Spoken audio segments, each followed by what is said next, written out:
की समग्र सामासिक संस्कृत के साक्षात विग्रह परम चैतन्य पावन ऊर्जा संघात परम पूज्य स्वामी जी को हृदय से शत शत प्रणाम करता हूं। वात्सल्य की प्रतिमूर्ति परम विदुषी स्नेहमयी श्रद्धामयी बहन देवप्रिया जी को प्रणाम करता हूं। यहाँ उपस्थित समस्त पतंजलि परिवार के प्रबुद्ध भाइयों बहनों को प्रणाम करता हूं और इस पवित्र गोवा भूमि के इस बृहद श्रद्धेय आचार्य जी भी आपके बगल में आ गए। एक बार श्रद्धेय आचार्य श्री को भी श्रद्धेय आचार्य जी को प्रणाम। जय हो। नवोन्मेष के प्रतीक और समस्त ज्ञान परंपरा जो प्राचीन भारत की रही है उसके समर्थ प्रतिनिधि पूज्य आचार्य जी को प्रणाम करता हूं। यहाँ उपस्थित केंद्रीय मंत्री जी को प्रणाम करता हूं और आप सभी दिव्य आत्माओं को प्रणाम करते हुए मैं निवेदन करना चाहूंगा बहुत ही संक्षेप में कि आप सभी लोग जानते हैं कि पूरा विश्व जानता है कि योग, आयुर्वेद और स्वदेशी के माध्यम से अहरनिश पुरुषार्थ करते हुए पूज्य स्वामी जी भारत को आत्मनिर्भर राष्ट्र की ओर अग्रसरित करने के लिए पूरा प्रयास कर रहे हैं। लेकिन ये आत्मनिर्भर भारत बनने के लिए पूज्य स्वामी जी ने जब और अधिक इसमें गहराई से अनुभूत किया तो चूंकि पूज्य स्वामी जी ईश्वरीय सत्ता के अवतरण हैं, उनके भाव में ये आया कि जब तक हम मनुष्य के भारतवासियों के विचार में क्रांतिकारी परिवर्तन नहीं करते हैं तब तक आत्मनिर्भरता की अवधारणा पूर्ण नहीं हो सकती। आप सभी जानते हैं विश्व के सारे शिक्षाविद, दार्शनिक और चिंतक इस बात से सहमत हैं कि विचार ही मनुष्य की समस्त गतिविधियों की संचालिका शक्ति होती है, नियंत्रक शक्ति होती है। हमारा आपका सबका नियंत्रण हमारे विचार प्रवाह से ही होता है और उस विचार प्रवाह को शिल्प करने का कार्य, उसको गढ़ने का कार्य शिक्षा पद्धति के माध्यम से ही विश्व के किसी भी क्षेत्र में होता है। हमारे देश की इतनी महनीय परंपरा ज्ञान की रही, लेकिन जैसा कि भी पूज्य स्वामी जी नाम ले रहे थे, जिसने इतना बड़ा पाप किया उसका सुबह नाम लेना भी पाप सा ही लगता है। लेकिन आप सभी जानते हैं उस व्यक्ति को 1835 में जो एजुकेशन एक्ट भारत में आया, ब्रिटिश इंडिया के संबंध, British company, east India company के भारत के संबंध समय में उन्होंने हमारी पूरी ज्ञान परंपरा को ध्वस्त कर दिया। हमारे विचार प्रवाह को हीन भावना की ग्रंथि से जोड़ दिया। उन्होंने ये कहने की कोशिश की कि भारत की, वो मैकाले कहता था ब्रिटिश पार्लियामेंट में कि भारत की जितनी भी ज्ञान परंपरा संबंधित शास्त्र और पुस्तकें हैं वो लंदन की लाइब्रेरी के एक शेल्फ में रखने के लिए भी पर्याप्त नहीं है। वो ये कह करके हमारे समूची समृद्ध समग्र ज्ञान परंपरा का उपहास उड़ाता था, जबकि वो जानता था कि ऐसा नहीं है, क्योंकि दारा शिकोह ने फारसी में जो उपनिषदों का औपनिषद नाम से अनुवाद कराया था वह 18वीं शताब्दी में फ्रांस और जर्मनी गया, जहां पर फ्रांस के स्नीगल बंधुओं ने और डुपरॉन ने उसका फ्रेंच अनुवाद किया, शोपेनहावर ने जर्मनी में अनुवाद किया, जर्मन भाषा में अनुवाद किया, मैक्स मुलर ने इंग्लिश में और जर्मन में किया और उन ज्ञान परंपरा के आधार पर ही यूरोप की समस्त जो आधुनिक दार्शनिक आधारशिला है वो भारत के उपनिषदों की ज्ञान परंपरा ने रखा था। ये पूरा विश्व जानता है।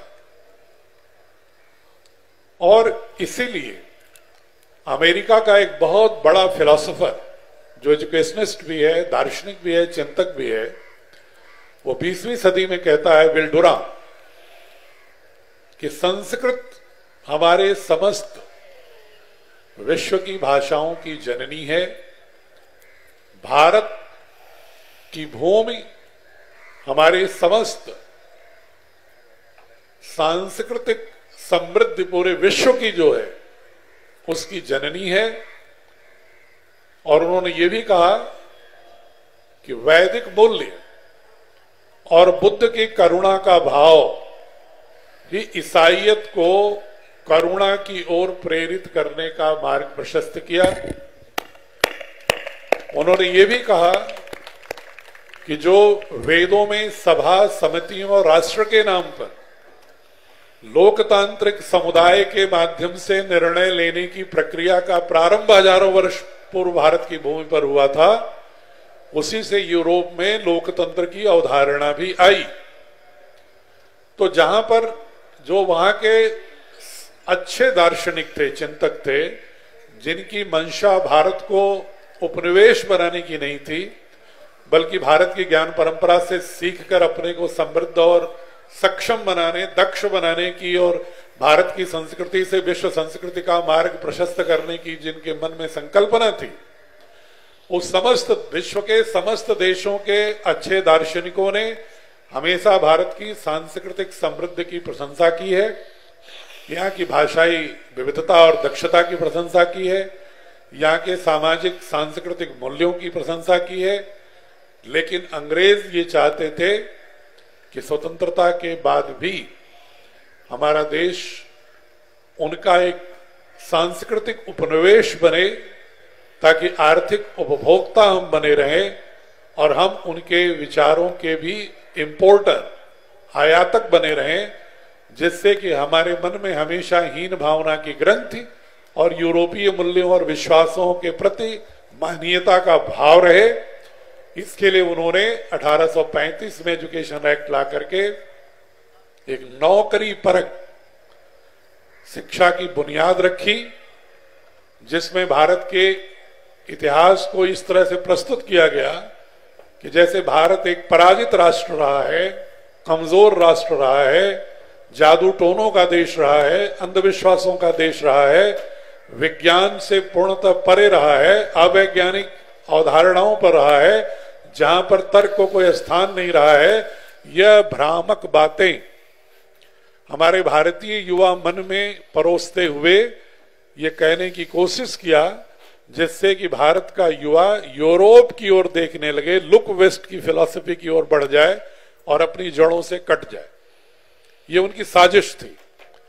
और उस साजिश में दुर्भाग्य से हमारे जो देश के बहुत अच्छे कुछ लोग, जिनकी नीयत पर मैं शक नहीं कर सकता, क्योंकि वो चाहते थे कि हमारी विकृतियां जो कालखंड के अनुरूप आते आते बहुत सारी ऐसे प्रकृति से विपरीत, हमारी मूल संस्कृति की प्रकृति से विपरीत विकृतियां आ गई हैं, उन विकृतियों का परिमार्जन और परिष्करण चाहते थे। वो उनकी मंशा सही थी, लेकिन उन्होंने साधन गलत चुन लिया था। वो यूरोपीय दार्शनिकों के इस मायाजाल में फंस गए और उन्होंने चूंकि अपने ग्रंथों को पढ़ा नहीं था, इसलिए उन्होंने उन विकृतियों को हमारा मूल सिद्धांत मानते हुए यूरोपीय मूल्यों के आधार पर हमारे सामाजिक सुधार की आंदोलन चला दिए और सारा भारतीय युवा मन अधिकांशतः यूरोपीय धारणाओं का गुलाम हो गया। उस गुलामी से आजादी दिलाने के लिए और अपनी सांस्कृतिक जड़ों से जुड़ने के लिए, अपनी भारत की ज्ञान परंपरा के गर्व से आधुनिक विज्ञान की परिभाषा गढ़ने के लिए आवश्यकता थी ऐसे शैक्षणिक पद्धति की जो इस देश में सांस्कृतिक वैचारिक आत्मनिर्भरता की क्रांति दूत बने। उसकी संकल्पना परम पूज्य स्वामी जी और आचार्य जी ने लिया और ऋषि द्वय की जो ऊर्जा है, जो दैवी ऊर्जा है, जो ब्रह्मांडी ऊर्जा है, उसका परिणाम ये रहा कि हमारी संस्कृति मूलक भारत सरकार ने भारतीय शिक्षा बोर्ड के नाम से मैकाले के विषय के समाधान के लिए इस अमृत महोत्सव के काल में भारतीय शिक्षा बोर्ड जैसा एक अमृत तत्व उन्होंने एक प्रामाणिक रूप से दिया, जिसका उद्देश्य ही यही है योग। मैं इसको जैसे पूज्य स्वामी जी के संकल्पना का परिणाम है यह बोर्ड, इसलिए मैं इसको कहता हूं शिक्षा योग है। ये नूतन और पुरातन का योग है, प्रवृत्ति और निवृत्ति का योग है, अभ्युदय निश्रेयस का योग है, संस्कार और शिल्प का योग है।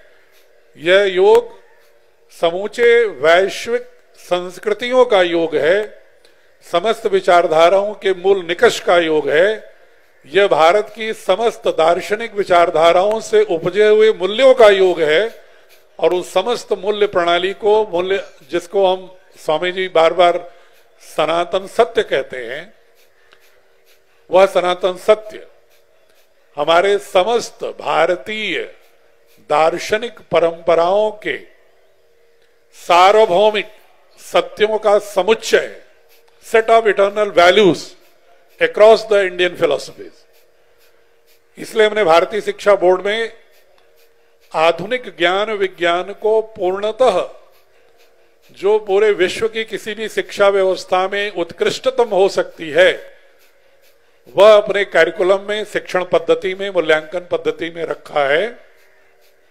लेकिन साथ में उन मूल्यों को भी रखा है जो भारत की ऋषि परंपरा रही है, ज्ञान परंपरा रही है, जो वैश्विक संस्कृति रखने की अर्हता रखती है, जो हमारी संस्कृति से उपजे हुए मूल्य एक ऐसा दृष्टिकोण पैदा करते हैं कि हम साधनों का उपयोग लोक कल्याण में करें, साधनों का उपयोग स्वार्थ में न करें, किसी विस्तार के लिए और आतंक के लिए न करें, युद्ध के लिए न करें।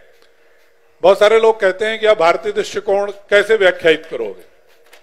मैं एक पंक्ति में उनसे कहता हूं कि न्यूक्लियर साइंस, जो नाभिकीय विज्ञान है, उसका ज्ञान अगर यूरोपीय दृष्टिकोण से होगा तो वह वैज्ञानिक यूरोपीय बोध का होगा या इस्लामिक बोध का होगा, तो वो उससे न्यूक्लियर बम बनाएगा।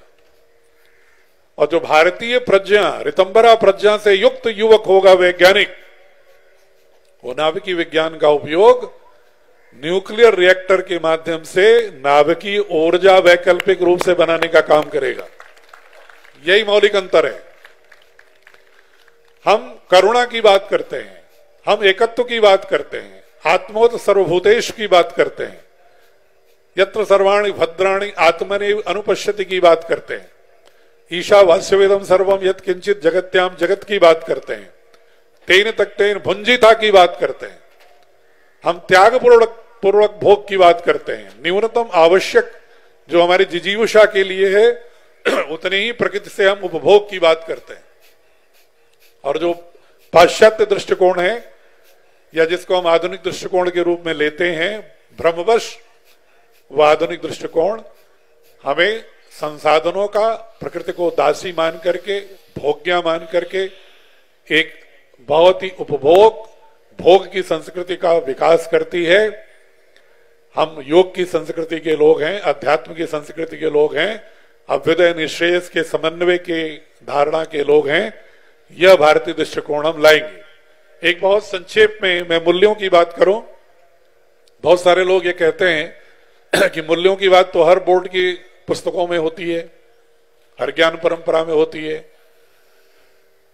तो भारतीय शिक्षा बोर्ड में ऐसी क्या विशेषता है कि कौन से ऐसे मूल्य बोध होंगे जो हमारे बच्चे अपने अवचेतन में उस मूल्यों को विकसित करेंगे।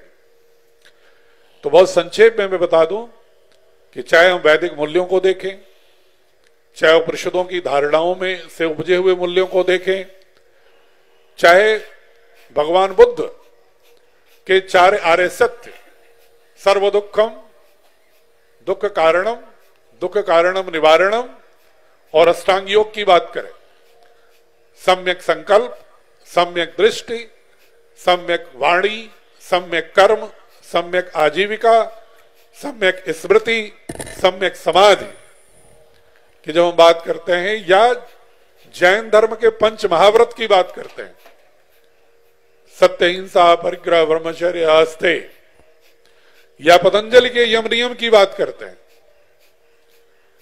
या सिखिज्म के जो भक्त की बात करते हैं, तो ये जितने भी मूल्य हैं, यहां तक कि मैं एक कदम आगे बढ़ के भी कहूंगा कि चाहे इस्लाम की जो मूल अवधारणा है बंधुत्व की, उसकी बात करते हैं, या अवेस्ता और ईसाईयत में अवस्थित करुणा की बात करते हैं, जो मूलतः हमारी संस्कृति का प्राचीनतम हिस्सा रहा है, उन सारे मूल्यों को एक जगह वर्गीकृत करते हुए, संचित करते हुए, और जो मूल्य आज के वैश्विक मूल्यों के लिए, मानव की जीवन पद्धति के लिए सबसे अधिक उपयोगी हैं, उन मूल्यों को हम अपने भारतीय शिक्षा बोर्ड की मूल्य दृष्टि के रूप में, वैल्यूज के रूप में स्थापित करने की कोशिश कर रहे हैं, जिससे दुनिया में युद्ध नहीं,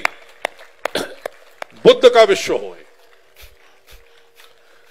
एक छोटी सी बात, चूंकि मैं विज्ञान का विद्यार्थी हूं, आप में से बहुत सारे लोग विज्ञान के विद्यार्थी होंगे, अपने बच्चों को क्या आप ये नहीं पढ़ाना चाहेंगे कि वैशेषिक दर्शन महर्षि कणाद का पूर्णतः भौतिक विज्ञान है,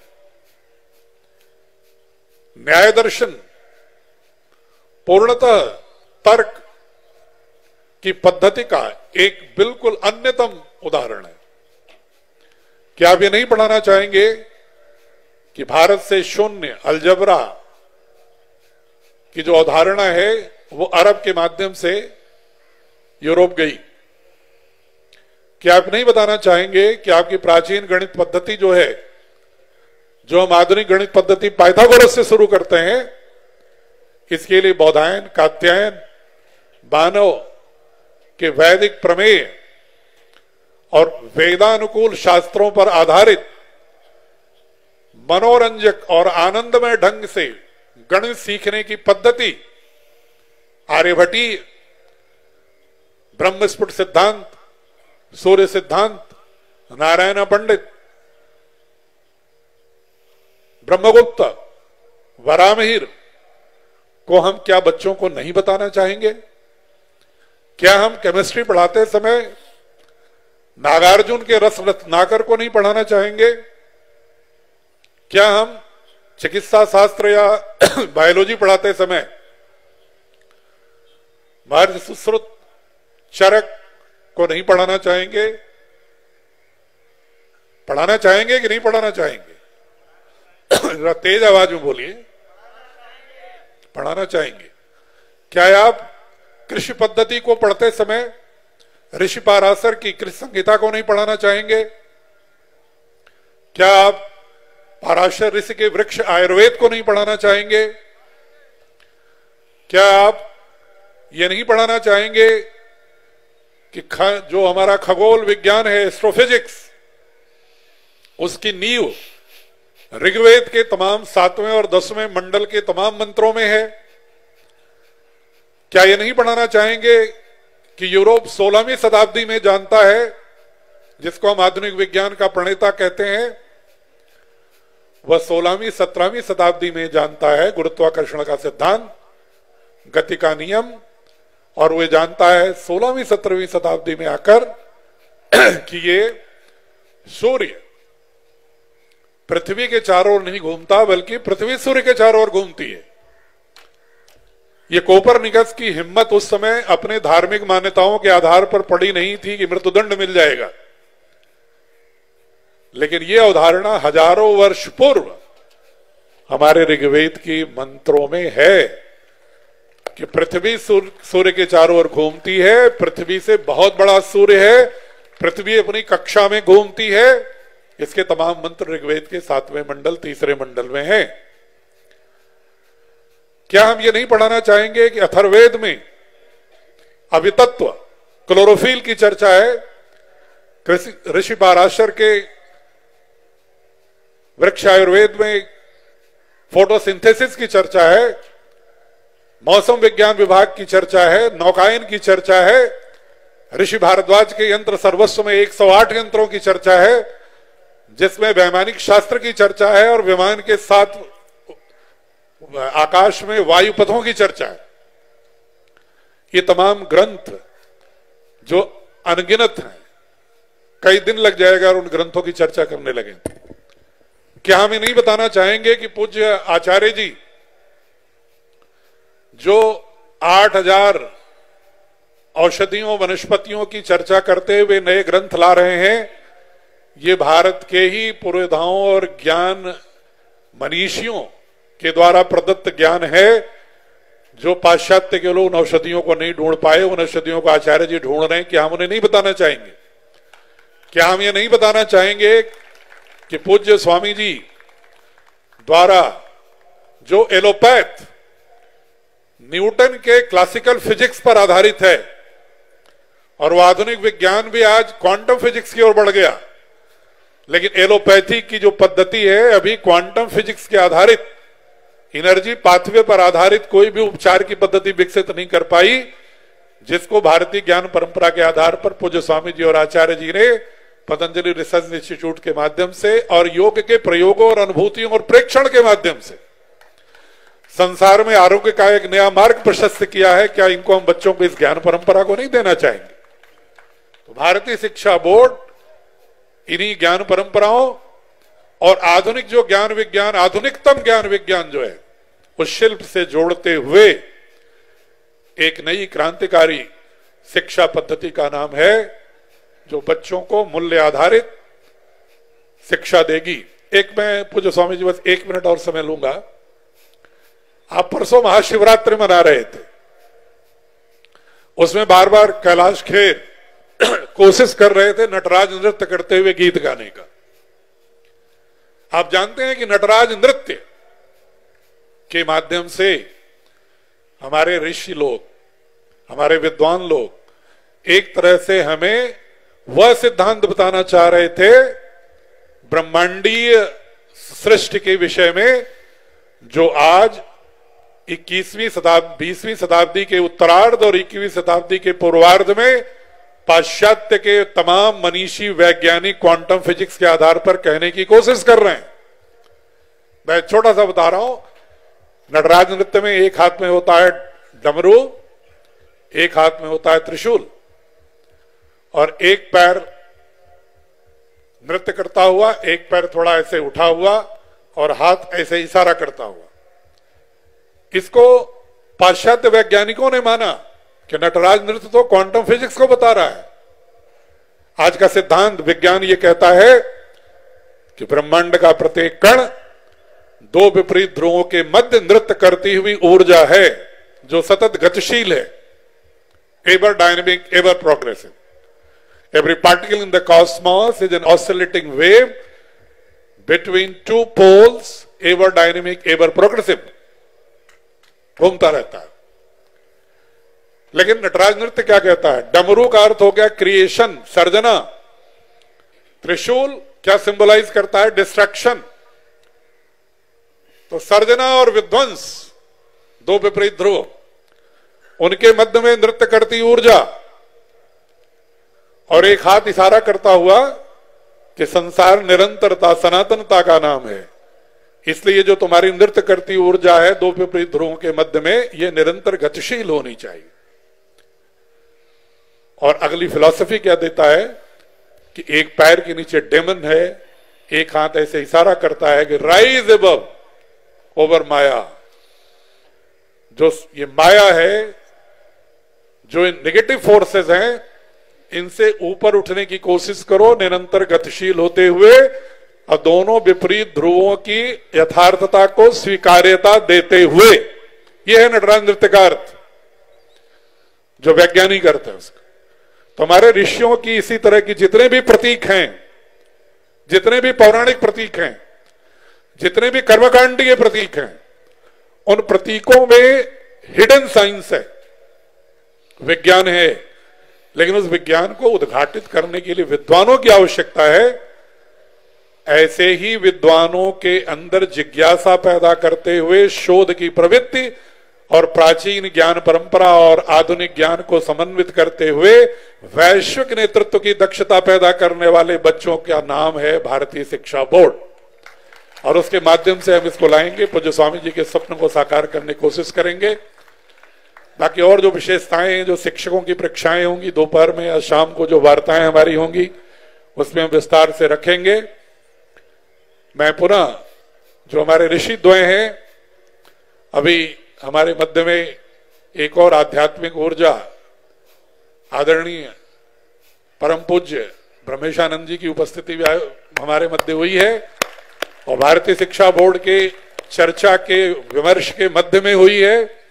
ऐसा लगता है कि ईश्वरीय सत्ता ने उनको इसीलिए यहां प्रवेश करा दिया इस वार्ता के विमर्श के मध्य में, जिससे कि गोवा में इसका पांचजन्य फूंका जा सके, शंखनाद हो सके। और ब्रह्मेशानंद जी महोदय से अनुरोध करूंगा पूज्य स्वामी जी से कि आपकी कृपा की आवश्यकता है भारतीय शिक्षा बोर्ड पर, क्योंकि हम आम छात्रों को वैश्विक स्तर की शिक्षा पद्धति से जोड़ना चाहते हैं। इसमें सबका सहयोग चाहिए। और पूज्य स्वामी जी का जिस दिन ये स्वप्न साकार हुआ, उस दिन भारत विश्वगुरु तो बनेगा ही, लेकिन दुनिया में जितने भी सामाजिक, आर्थिक, राजनीतिक, वैचारिक, सांस्कृतिक जितने भी आयाम हैं समाज के, उन समस्त संदर्भों में भारत का ही व्यक्ति रहनुमाई करेगा, नेतृत्व करेगा, वो भारतीय शिक्षा बोर्ड से संभव होगा। मैं कोशिश कर रहा हूं कि मां शारदा मुझे इतनी शक्ति दें कि पूज्य स्वामी जी और आचार्य जी का जो स्वप्न है उसको साकार करने में हम अपने सामर्थ्य को पूर्णता के साथ लगा सकें, सन्निध कर सकें, संलग्न कर सकें, संपृक्त कर सकें। पुनः आप सभी को प्रणाम करते हुए, मां शारदा को प्रणाम करते हुए वाणी को विराम।